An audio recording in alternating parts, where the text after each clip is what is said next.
There were 7 of us, the men in the village.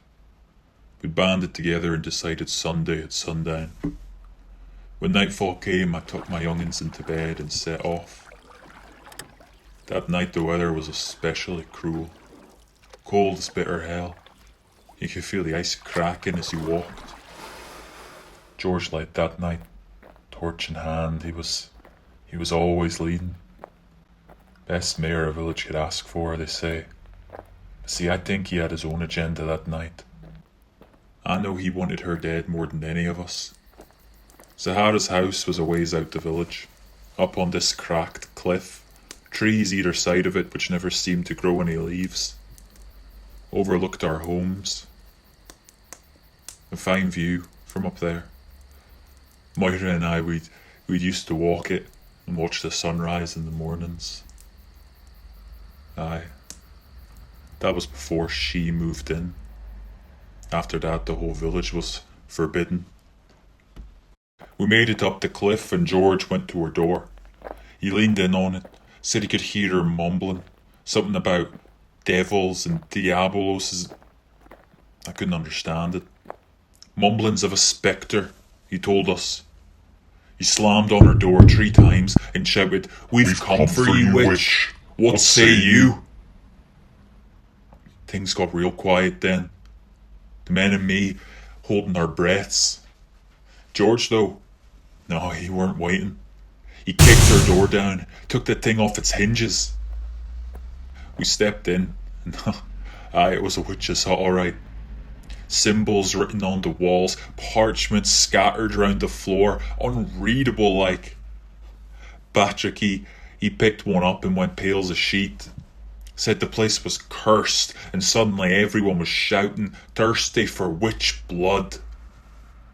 The witch herself, though, weren't there. Stove was lit, like she'd been brewing something. So I guess she must have been close. George, he went hunting. Said she slept in the back room and that she'd be hiding there. Now, I don't rightly know how he knew where she slept, but I suppose he's just a knack for these things, George. True enough, we heard him kick the door down, and suddenly the house was filled with shouting and screaming, damn near deafening.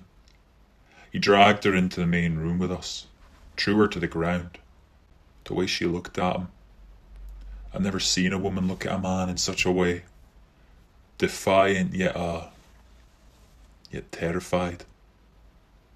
And the way he looked at her, fire in his eyes, I'd never seen him like that. Zahara, he said, you stand accused of witchcraft. What do you have to say to defend yourself? She looked around the room at the men surrounding her. The men whose wives and children she'd healed over the years. She stared at me, stared into my soul. It was only 3 months earlier she'd saved my little Jack, cured him of his flu. And what could I do now except look at the floor? I think she knew then her fate was sealed. There was nothing she could say to escape what George had in store for her. 3 of the men grabbed her, rough like, took her outside and tied her to this big oak tree. She was screeching, cursing, all of them.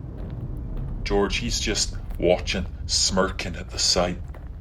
The men, they started grabbing bits of wood and putting them at the base of the tree, ready to burn. When Zahara, she stopped, stayed dead still like. Then she said something. Well, it's more like she confessed something. Made the whole crowd stop dead in their tracks. She said she was pregnant. She said the father was... Well, it's not for me to say. We all looked at George, waiting on him to instruct us, tell us what we should do. Fucker just laughed. Thought the whole thing was funny. Then he came up to me and he said, "She's a fucking liar." But I've seen liars' eyes before, and they weren't hers. What else could I do? George told me to... He told me to burn her, and I... Look, if I didn't burn her, I would have ended up on there with her. Moira. Boys. I lit the base of the tree, and I prayed I was condemning one life and not two.